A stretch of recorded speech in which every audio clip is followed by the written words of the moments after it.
မိန်းကလေးတွေတိတ်ကြိုက်ပါတယ်ဆိုတော့ဝူကက်ပုံစံထားလို့ရမယ်သပင်ဆန်သားလေးတွေကဘယ်လိုဆန်သားမျိုးလေးတွေဖြစ်မလဲဆိုတာကျွန်တော်ဒီနေ့ရှင်းပြမှာဖြစ်ပါတယ်သပင်ဆန်သားမာပြီးမှနည်းနည်းလေးဝိတ်လေးရှိတဲ့လူဆိုလို့ရှိရင်ဝူကက်ထားလို့အကောင်းဆုံးသပင်ဆန်သားဖြစ်တယ်အထူးသဖြင့်ဒီလိုသပင်ဆန်သားမျိုးပေါ့ဒီသပင်ဆိုလို့ရှိရင်ဒါရေဆိုနေတဲ့ချိန်တောင်မှသူဝူကက်ညက်ထားတဲ့ချိန်ကြလို့ရှိရင်ပုံကြနေ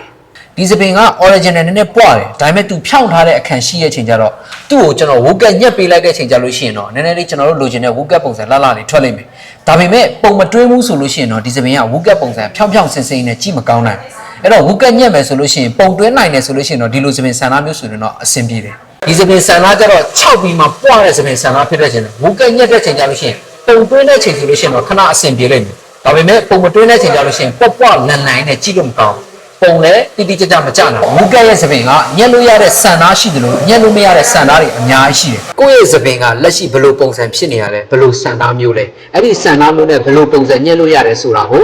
comment မှာတစ်ချက်ရေးလိုက်ကျွန်တော်ပြန်ဖြေပေးပါမယ်